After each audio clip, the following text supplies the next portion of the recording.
pembelajaran menurut Al-Malik adalah suatu kombinasi yang tersusun meliputi unsur manusiawi, siswa dan guru, material, buku, papan tulis, kapur dan alat belajar, fasilitas ruang kelas, audiovisual dan proses yang saling mempengaruhi mencapai tujuan pembelajaran. Akidah adalah hal-hal yang wajib dibenarkan oleh hati dan jiwa merasa tentram kepadanya sehingga menjadi keyakinan kukuh dan tidak tercantum oleh keraguan. Akhlak berasal dari kata ukhluk, dari jamaah akhlak yang berarti budi pekerti dan etika dan moral.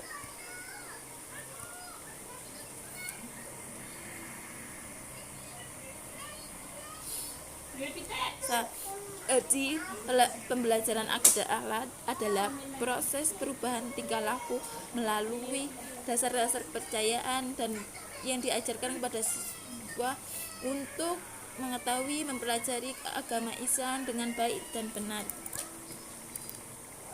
Menurut Departemen Agama.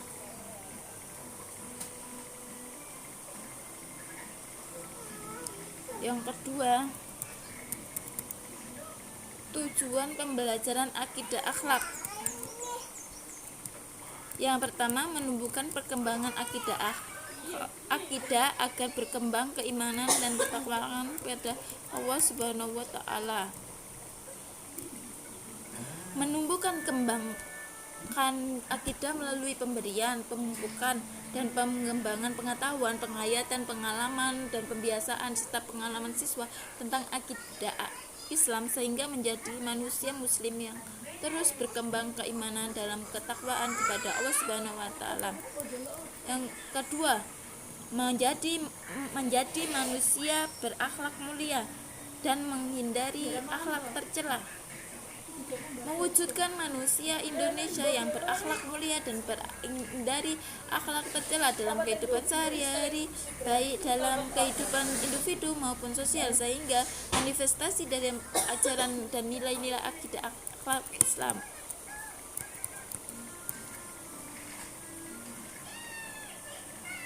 Faktor pembelajaran akidah akhlak. Yang pertama, faktor stimulus belajar meliputi panjangnya bahan pelajar, kesulitan bahan pelajar, berat ringan tugas, suasana lingkungan eksternal. Dan yang kedua, faktor metode belajar meliputi kegiatan berlatih atau praktek overlearning dan drill, resitasi belajar. Selama belajar mengalami tentang hasil belajar dengan keseluruhan dan dengan bagian penggunaan modalitas indera, bimbingan dan belajar, kondisi-kondisi insentif. Yang ketiga, faktor individual meliputi kematangan, faktor usia kronologis, faktor perbedaan jenis kelamin, pengalaman sebelumnya, kapasitas mental, kondisi jasmani dan kondisi kesehatan rohani, motivasi. Saya kembalikan ke moderator.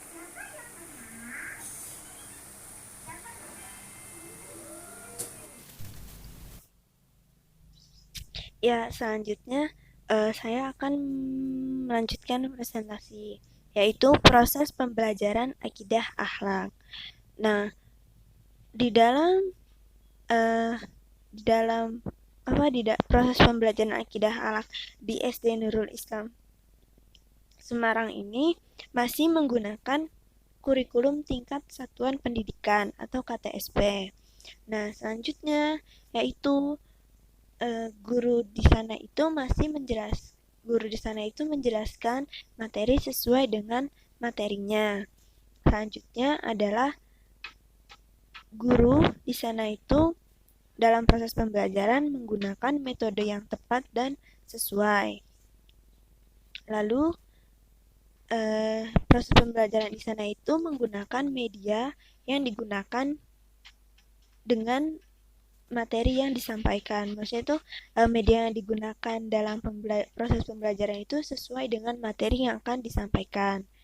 Nah, selanjutnya adalah interaksi yang dilakukan di SD Nurul Islam Semarang itu, yaitu interaksi dilakukan secara dua arah, yaitu antara guru dengan peserta didik, agar mereka agar guru dan peserta didik itu saling menghargai dan menghormati dalam proses belajar mengajar dalam kelas, melakukan tanya jawab dengan peserta didik agar peserta didik pun juga aktif dalam proses pembelajaran. Nah, strategi pembelajaran dilakukan di SD Nurul Islam yaitu strategi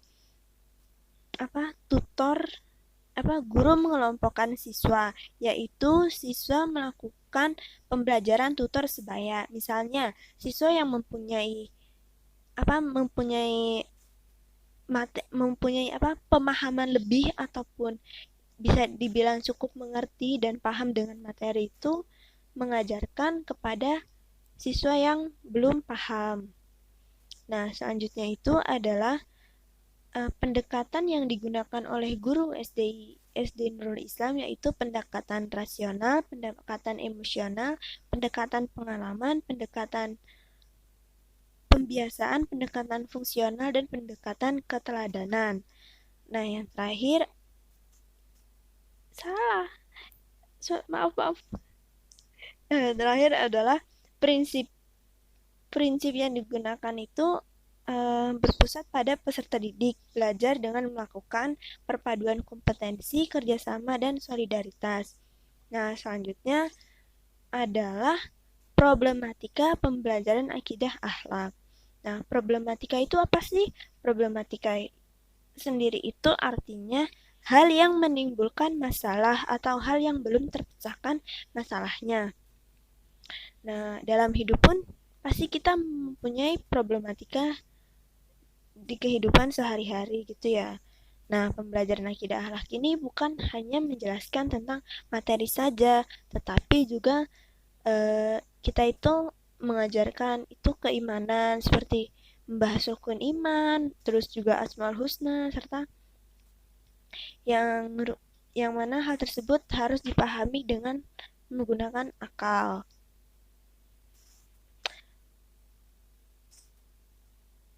Nah, di sini ada beberapa problematika pembelajaran akidah akhlak di SD Nurul Islam Semarang, yaitu yang pertama adalah problematika pada guru. Nah, problematika pada guru ini adalah satu, terbatasnya waktu dalam penyampaian materi akidah akhlak. Nah, jadi pembelajaran akidah akhlak ini pun juga karena dalam seminggu hanya 2 jam itu guru itu harus benar-benar itu bisa menyampaikan materi secara keseluruhan gitu ya. Yang kedua adalah kurangnya buku atau penunjang bahan ajar. Nah, guru yang mempunyai terbatasnya waktu itu menyebabkan penghambat keberhasilan proses belajar mengajar. Selain itu, karena banyaknya materi akidah akhlak itu yang harus diajarkan peserta didik, tetapi kurangnya itu guru penunjang atau buku bahan ajar dari guru. Nah, itu problematika yang terjadi pada guru. Oke, saya akan menjelaskan selanjutnya dari presentasi kelompok kami, yaitu problematika pada sistem pengelolaan kelas dan metode pembelajaran. Di sini saya akan mengambil 2 poin terkait dengan problematika sistem pengelolaan kelas dan metode pembelajaran. Yang pertama, masih berbentuk konvensional, dan yang kedua, metode pembelajaran tidak sesuai dengan keadaan peserta didik. Ada 2 poin tersebut. Selanjutnya, problematika pada peserta didik. Problematika pada peserta didik ini meliputi ada yang pertama, peserta didik kurang bersemangat. Jadi di sini ada problematikanya adalah peserta didik yang kurang bersemangat dalam mengikuti proses pembelajaran. Dan problematika yang kedua, peserta didik di sini mengalami kesulitan dalam memahami materi. Jadi di sini problematika yang kedua yang ada yaitu tentang peserta didik yang kurang bisa atau kesulitan dalam memahami sebuah materi yang disampaikan oleh Bapak Ibu guru atau pendidik. Yang ketiga yaitu kemampuan yang diterima oleh peserta didik tidak sama rata. Di sini tidak ada kemampuan yang diterima oleh peserta didik tidak sama rata. Artinya di sini karena memang kemampuan dalam peserta didik ada memiliki kemampuan yang sedang, ada yang tinggi, dan yang rendah juga. Jadi memiliki kemampuan yang diterima oleh peserta didik tidak sama rata, sehingga muncullah masalah tersebut. Yang keempat yaitu pelajaran akidah akhlak yang membosankan. Nah, ini sendiri banyak yang kami simpulkan dalam makalah. Di situ pembelajaran akidah akhlak memiliki karakter yang membosankan karena memang pembahasannya meliputi seputar itu saja yang berkaitan dengan akidah dan akhlak saja. Menurut kami dalam pembelajaran akidah akhlak ada yang sangat membosankan, sehingga diperlukannya inovasi terhadap metode, penggunaan media, dan juga cara penyampaian guru itu sendiri dalam menyampaikan sebuah pembelajaran. Selanjutnya, solusi dari problematika dalam pembelajaran akidah akhlak. Yang pertama, solusi yang dilakukan oleh guru yaitu mempersiapkan kebutuhan dan menyampaikan inti materi dari keseluruhan isi materi. Jadi guru harus bisa menyampaikan kebutuhan dan menyampaikan inti materi ke seluruh materi. Jadi guru harus bisa menyampaikan sesuai dengan kebutuhan yang dibutuhkan oleh siswa, apa yang diperlukan oleh siswa, yang bisa menyelesaikan atau memahamkan seluruh siswa dalam proses pembelajaran. Yang pertama. Yang kedua, guru melakukan aktivitas yang bersifat nyata. Artinya, guru di sini memberikan contoh-contoh real, memberikan fakta atau bersifat nyata yang dalam kehidupan kita. Memberikan contoh, langsung mempraktekkan hidup sopan dengan orang tua. Berarti orang harus setelah bertemu orang tua dari sekolah harus bersalaman dan lain sebagainya. Jadi di sini guru melakukan aktivitas yang bersifat nyata. Di situ. Selanjutnya, pengelolaan kelas dan metode pembelajaran.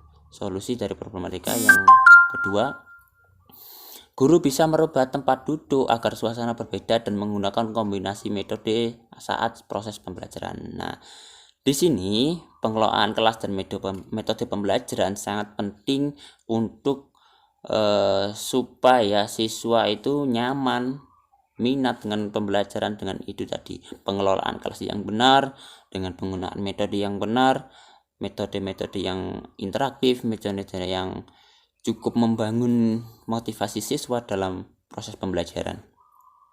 Yang ketiga, solusi dari problematika pembelajaran akidah akhlak, guru memberikan reward atau pujian.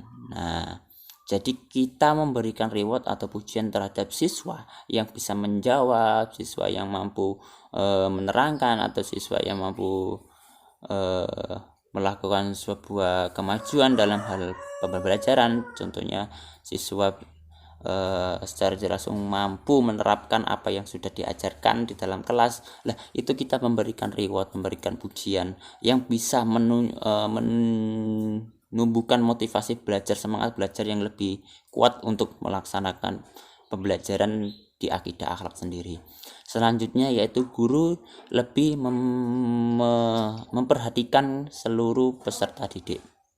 Di sini sering luput dari seorang pendidik bahwa guru hanya tidak memperhatikan seluruh peserta didiknya, di mana keadaan peserta didiknya dalam proses pembelajaran. Biasanya kadang ada guru yang menghiraukan beberapa peserta didik yang kurang memperhatikan, kurang menyimak dalam proses pembelajaran itu seolah-olah tidak diperhatikan. Jadi guru seharusnya bisa memperhatikan seluruh suasana kelas yang ada di kelas itu sendiri dengan peserta didik. Bagaimana? Oh, kenapa anak ini kok ramai sendiri dalam proses pembelajaran? Kenapa ini? Jadi guru harus bisa menyelesaikan tersebut dengan cara menegurnya, dengan cara memberikan sebuah pertanyaan kepadanya secara spontan saja supaya dia kembali fokus kepada sebuah materi yang ada kita sampaikan. Itu dari solusi problematika dalam proses pembelajaran akidah akhlak. Ada dari guru, ada dari pengelolaan kelas dan juga metode pembelajaran, dan juga pada peserta didik. Selanjutnya, terima kasih. Itu yang bisa saya sampaikan dalam presentasi kelompok kami.